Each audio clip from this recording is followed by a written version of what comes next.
We want to share and learn from each other, our experiences so far. We want to talk about how we get started organizing, how to have conversations with our coworkers, how to build an organizing committee so that we can build unity and figure out how we can develop some strategies, plans for action at each of our workplaces, and connect with each other, build some community. And that's the goal of this call. My name is Ted. I am a warehouse worker at DCH1, a delivery station in Chicago. And co-hosting with me is Lores. Lores, do you want to introduce yourself and say a little bit about what Amazonians United is and what we're about? Sure. Hi, everyone. I'm Lores. I work at DBK1, which is in Queens, New York. Pretty much, Amazonians United started just basically as a movement, a group of friends that got together just to fight to end, like the domination that the management has over us in the workplace. And we started organizing with other workers to fight for the things that we feel like we deserve. Everyone has things that are important to them. So pretty much, that's why we were getting together. And what we try to do is build the community and organization with each other so that we can demand changes that we need, like time off, pay raises, which of course Ted mentioned that is ending at the end of this month, clean facilities, just a healthy working environment, and also respect. And I feel like, if we organize and we win our demands, that means that we, have more power in the workplace. So basically, that's what Amazonians United is about. And I'm excited to extend the arm to a lot of you out there who are interested in joining and organizing in your own facility. That's right. And Lawrence, real quick, I see when you're talking, I see like this laughing emoji sort of thing. I don't know if you intended for that on the Zoom or if you intended for the video to be showing you. I don't know. Oh, okay, there you are. I don't know what that laughing emoji is about. It just popped up in the middle of you talking. I was like, was that what It's you meant? going crazy over here. I'm so sorry. This is real life. Yeah, we see you now. So Okay. the agenda for this call, so basically there's just going to be two parts. The first part, Loris and I are going to talk about basically how we started organizing, and the first steps is just having conversations with our coworkers. How do we do it? How do we start building relationships with our coworkers, figure out who's down to organize, who might be close to, and if we talk to them a little bit, they might join with us. And how we started our organizing committees. So we're going to walk through a couple kind of role play examples of really common conversations that we have in the warehouse that we've been having since we started working there. So let's go ahead and just jump in. I think from a lot of the responses that you all put into the forms that we sent out, like what do you want to learn about? What are you trying to do in your warehouse? What questions do you have about organizing? There are a lot of questions or a lot of feedback about, well, how do I get started? What are the first steps for starting to organize at our facility? And the first step really is talking with your coworkers. Very basic. I know sometimes coworkers keep to themselves. You don't really know how to approach a stranger in the workplace, or have a conversation that leads somewhere that you can kind of build with. So we're going to walk through a couple examples and just kind of show how we do it, and then we can talk about how it went and also debrief during the second part of this call. So figure we'll just jump right in. A couple examples that we wanted to start with. So the first one will be I will be a coworker sitting by myself in the break room on my phone. I think you're going to see this a whole lot. A lot of people, this is This is, I think, the average, the common thing that most folks do on break. So I'm gonna be in the break room on my phone, and Laress is gonna be the organizer that comes and tries to start a conversation with me. Yeah. All right.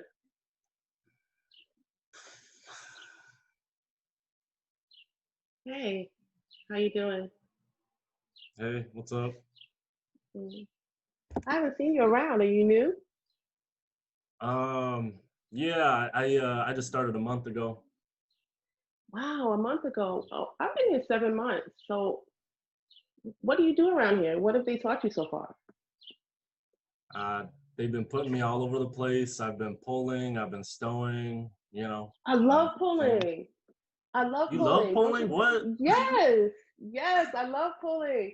All right. Listen, you have to get over to Induct because that's where the place to be is. The Avery, you have to unload. I'm telling you, stop pulling. Stop pulling because that's not for you. What do y'all do at Induct? Okay, you can unload, like unload the boxes. You could do water spider. So you unload the trucks and then set up and place all of the gaylords. Or they can even make you yard marshal, which is you welcome the trucks in and like fill out the paperwork. I think that's a little more interesting. Yeah, Are you okay. gonna eat? Are you gonna eat today? Nah, I don't normally bring anything. I don't have time to cook or anything. Oh, you should eat. I have this extra bag of chips. Are you hungry? You want a bag of chips? What, you like drop them on the floor or something? What do you mean? No, no, I got an extra bag from the vending machine. So, I'm just trying to share it because I can't eat it. Oh shit. Okay. I mean, I'll take some flaming hots. All right. Thank you. Okay, all right. Well, listen, if you have any questions, just let me know. I've been here a while, so I probably can help you out. And just, I'll see you around. All right. Thank you. No problem. All right. And cut. So mini debrief. The rest. How do you feel like that went? Like, was that kind of a common situation that comes up for you in the break room when you're at the warehouse trying to talk to coworkers? I do that all the time. So basically, what it is, I'm just trying to make small talk to get you comfortable enough to trust me. You know what I mean? I'm not trying to come at you as like, hey, we have an organization and a movement, and I'm trying to get you to join right off the bat. You Right. don't know me, So I want you to feel comfortable. I want you to trust me. And the best thing that you could do is probably offer food, offer encouragement, Yeah. just offer a little something. And most people open up to that. That's the best thing that you could probably do. And when you've approached coworkers in that way, like, do they usually respond positively? Do they usually, are they cool? Are they trying to talk to you? Are they trying to just ignore you and stay on their phone? Or Most likely they start talking to me, or if they don't talk to me right then, when I see them on the line, they'll be like, hey, how you doing? And then we get to talking on the line, and next thing you know, they're telling me about their boyfriends and what they did last weekend. right, So it just gets the conversation and the flow going. And once you get that going, you can just pretty much do anything. You're building a friendship. right. That's been my experience too. I've talked with many coworkers at my warehouse, um, in the break room or on the warehouse floor, which we'll do another example in a minute. I'll say 99% of the time, if they can physically hear you, they're gonna talk to you. Like this is, people like to talk, people like to complain, people like to talk about themselves. Like if you ask them questions, open-ended questions, your Hmm. coworkers will respond and they will talk to you, almost 100% of the time. I think I was surprised at first, like, are people even gonna want to talk to me? Like, what's the deal?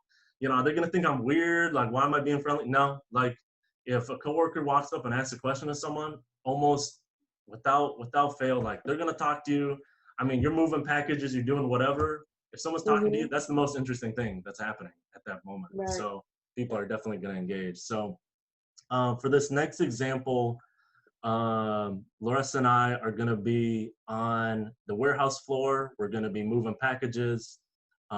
We work in a delivery station, so we're just going to use a very specific kind of example. Larissa is going to be a puller on the belt, like pulling packages that are coming down the conveyor belt and putting them onto racks. And I'm going to be a scanner or stower where I'm grabbing packages from the rack and putting them into bags. This is a situation that happens a lot. And then over the rack, and as we're kind of working, our shifts are 8 hours. We got a lot of time that we're going to be around each other. So this is just like a small snippet of what that interaction could look like when we're talking over the rack that we're working at. So I'll go ahead and just jump in. Okay. So hey, they put you on pulling on the belt again. Yeah, again. Again, what spot in the warehouse do you prefer working at? I'd rather be stowing, actually. You'd rather be stowing? Yeah. Well, how long you been working here so far? 7 long months. 7 months? Dang, like Mm-hmm. I've been here almost a year. I think like with all the new hires, like the two of us are probably some of the senior folks here. What do you think of this job so far? It's okay. I think they could pay us a little bit more. Yeah. You know, we work hard. Like, I'm working hard right now, but nobody really understands and they don't really care. Yeah, we do. How much do you think we deserve? How much do you think we deserve to get paid here? I can't put a dollar amount on it, but I know it's more than what we're getting right now. Yeah. Yeah. So you said you've been here 7 months. Where'd you work at before this? Oh, wow. If you want to believe it, I used to work at another warehouse. I used to play with muffins and cakes. Muffins So, and cakes? muffins and cakes, that was me. I was the muffin girl. So how does playing with muffins and cakes compare to moving packages? Like how does that place compare to Amazon? It doesn't, but Amazon moves just as fast. Yeah. Hmm. How much were they paying you at muffins and cakes? Way better than Amazon, I could tell Way you better? that. Yeah. The Uh only reason why I'm not there is because I moved. oh yeah, where was that at? Oh, it was in South Carolina. Oh, okay. Hmm. Did you hear that they're trying to give us a pay cut at the end of this month? Get out of here. Yeah, the $2 incentive pay that they started last month, they're trying to end that. What do you think about that? I didn't hear that. That's awful. Yeah, it's like it's the middle of this pandemic, things are still getting worse, but they're like, you know what? We're gonna the 17 that we're getting now, they're gonna bump it Mhm. back down to 15 at the end of this month. Mm-mm. No way. I don't know if I want to stay here if they're going to do that. We should do something. What do you think we should do about it? I have no idea, but we should do something because I want my money. Yeah. Well, Hmm. tell you what, so a lot of coworkers here think just the same as you and me. We're jumping on a call next Tuesday. You want to join us? We're going to talk about how we can keep this $2 incentive pay. What do you think? That sounds pretty good. I mean, how many people? We got a good number of people that said they want to come through. So far it's just 5 to 10. But do you know anyone that you think would be down to talk about this too? I know a couple people. Okay. Hmm. Um, and when you're talking with these people, like what do you think you're gonna ask? How are you gonna invite them to this call? I mean, I'm just going to tell them to jump on this call because we're trying to do something about keeping this money. That's right. I mean, do you think it's fair that we just got our 10th case of confirmed coronavirus in this warehouse? Like, do you think it's fair that they're going to be cutting our pay when the risk for us is actually getting worse and we're the ones in here doing all this work? I didn't even realize that we had that many cases of corona. Um, that's a little scary. And I think that, we deserve more than what they're really giving us, considering that we're in here and the corona could be here with us and we don't know it. That's right. Well, we're not supposed to have our phones out here, but let's catch up at break. I'll text you the info for this call, and then you can send that to your friends too, and then we can jump on next Tuesday. What do you think? Okay, cool. We'll catch up then. All right. And cut. So, how do you think that went? Did that seem like kind of the type of conversation that you have sometimes in the warehouse? Was there anything that I could have done better as the organizer, asking you questions and kind of bringing you up to speed on what we were thinking about? I mean, you did a fairly decent job, Ted. That's pretty much how I would approach someone. Somebody in the organization at the warehouse would approach somebody on the line, because we can't really do that much talking on the line. We're working, and then we have kind of like restrictions, anyways. So you keep it a little short, sweet. Let me know a little something, and then if I'm interested, I'll join. And I feel like that's pretty much how it starts. Totally. And a couple things I think, obviously we're like doing this example on a call in like a few minutes.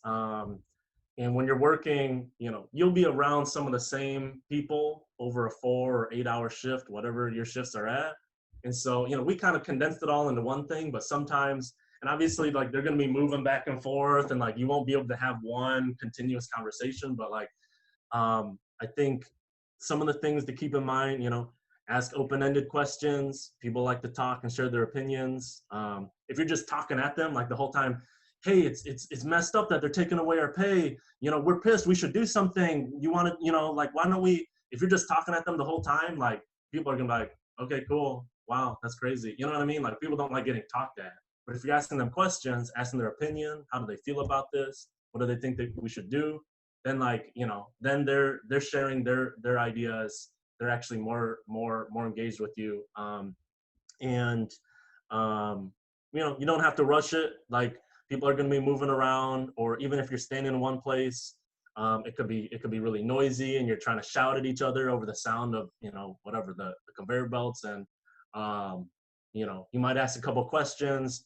A couple hours later after break, or even towards the end of shift, well, you had you had a couple back and forths earlier. You can still follow up later and be like, oh yeah, so did you hear about this? A few hours later, you know what I mean? Like it's all part of just being flexible and creative with how to have these conversations with your coworkers, kind of see where they're at, see who might be down to talk with you more, and maybe jump in a group chat or on a phone call with you and some other coworkers to figure stuff out. So um, those are just a couple examples of the just really common basic conversations we have at the warehouse, and where these initial conversations and ongoing conversations are kind of the start to getting to know your coworkers, seeing where they're at, just kind of building some friendship, some just genuine relationships.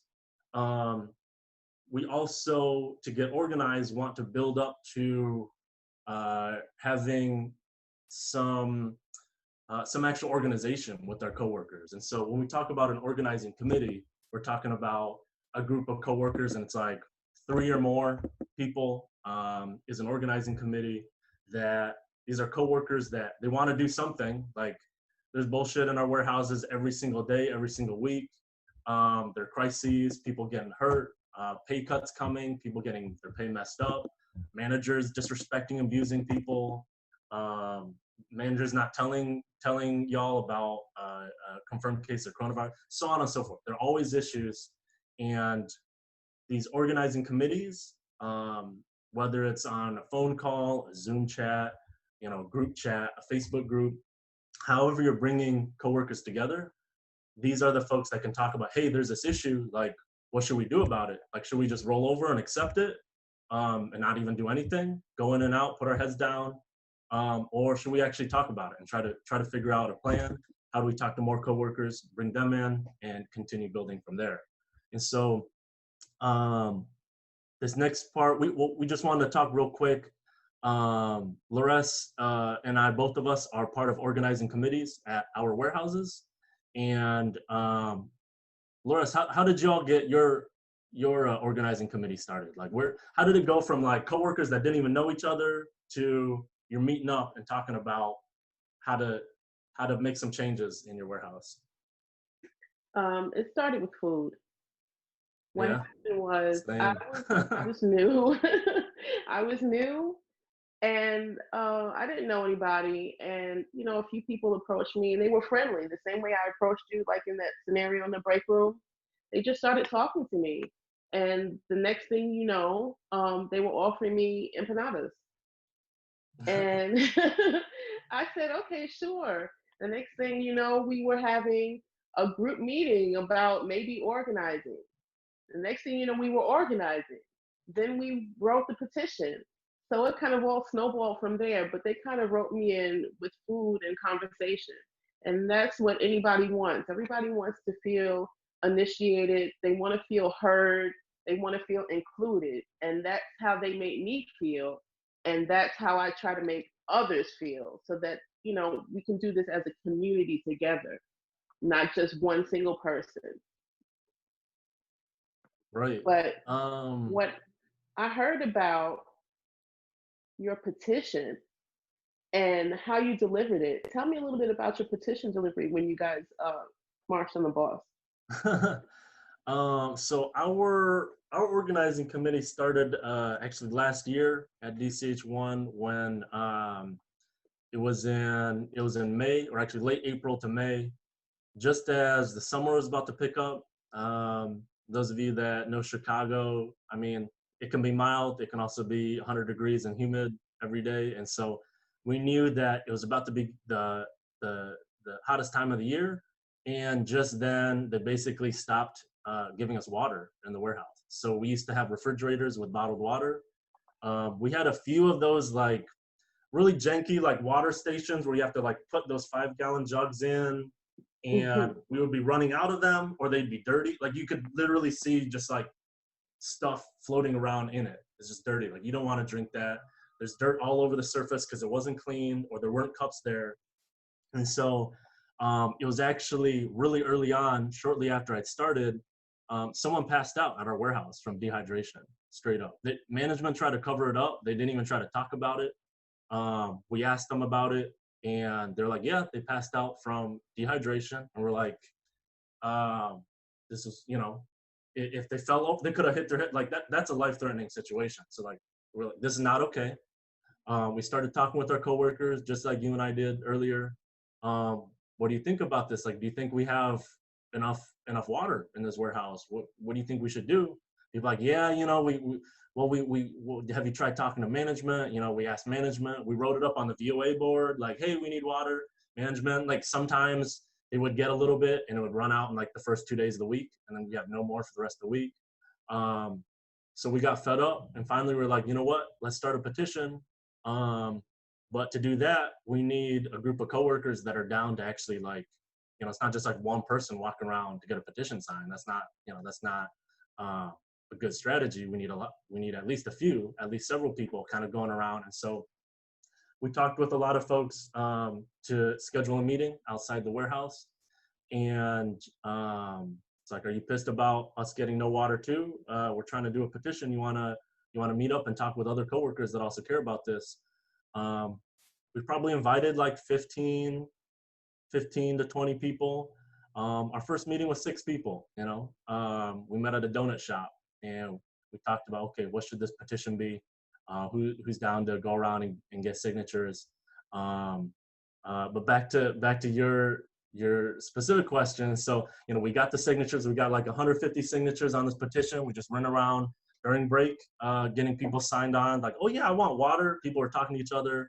Yeah, you should sign this. No, I don't want to. Yeah, but don't you want water? Okay, fine. And then we delivered it to management during stand up, back when we had stand up before Corona. Um, a few managers are standing in the middle. We had about 100 of us workers circled around them, and basically like they're going through their whole start of the shift. They're like, hey, and then does anyone have a safety tip? And then we had a few people kind of prepared. It's like, yeah, we got a safety tip. We need water. Here's a petition signed with 150 of us, and we just read out. We had like four main demands on this. We want fair and clean access to water. We want bottles of water in every refrigerator, stocked every day. We want the water stations to be clean. Manager got real nervous. He's just like, yeah, let's move on. No, we need water. Like interrupted. Oh, okay, yeah, we'll get right on that. We'll get right on that. we saw him like texting, like real nervously, texting, you know, his manager real quick. Within an hour, he drove to the grocery store, brought back cases of water, had people pass it out to everyone. Within 2 weeks, they installed water filtration, actual water lines throughout the warehouse. And that was almost a year ago. And since then, we've had access to water in our warehouse. It's been clean. They've actually updated it a couple times too. So that's kind of how we started our organizing committee, and one of the first actions that we took. Question for you: during this kind of Corona lockdown era, you know, social distancing, I'm sure everyone on this call, 6 feet, 6 feet, y'all move up, move apart, move apart. So it's a little bit harder during break and lunch to share food, to sit at the same table. What do you think? So how do we get creative with doing, you know, what you said, kind of bringing people together if we do have to be 6 feet apart, if it's harder to kind of like share food and that sort of thing? How do we do it now? Well, I mean, we can still hear each other 6 feet apart. And, you know, the people that surround us, maybe we sit together and the people that surround us can overhear. We can still share, even though we're not sitting close together. We bring the food and we ask if anybody wants to share. Hey, we got extras, you know, feel included. We're not trying to single you out, we're trying to include you. You know, that's pretty much how we started the first one. The first one was they started bringing empanadas, and I was like, wow, I want some empanadas. Where did they get those? You know, and I said, hey guys, where did you get that? They said, oh yeah, we have extra. And that's how they got me. Next thing you know, I was in a group, and we went out, had a function, we bowled, we talked, we laughed, and it was a good feeling to have a kind of camaraderie and a friendship with my coworkers, and it made other people and myself feel at ease, you know, just with food and fun.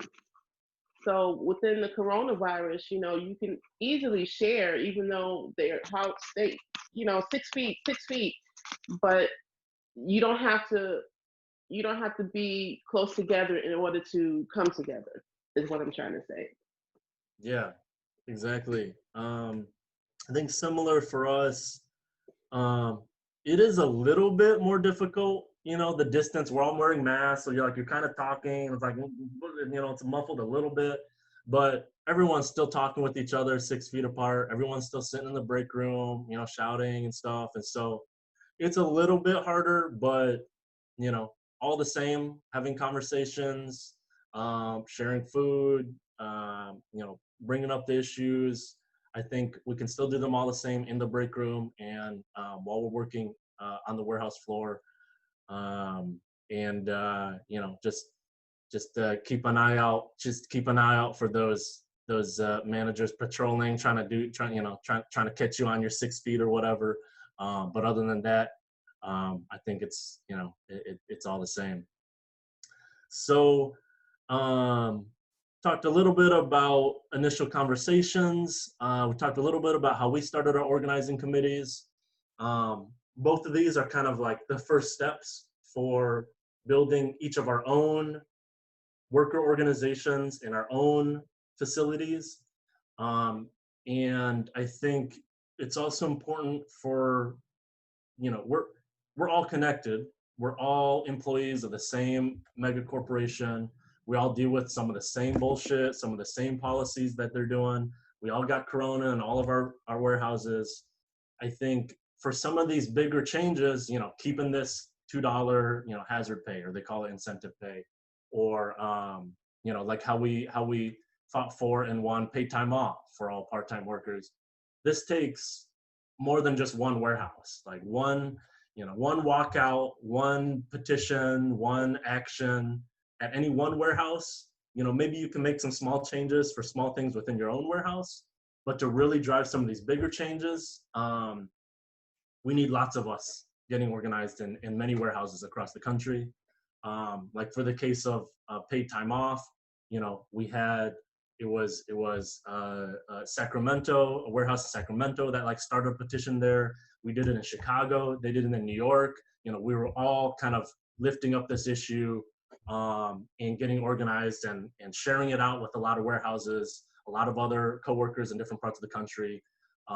We were all over the country before Amazon finally said, okay, we're going to give paid time off to all workers. And so just the same with these $2, with any other coronavirus protections, it obviously power in numbers, and also we need to build up our organizing committees at all of our warehouses, and also continue being kind of coordinated and strategic together. No, I just want to thank everybody for coming, and I look forward to working with everybody with the regional calls. And good luck to you in your warehouse.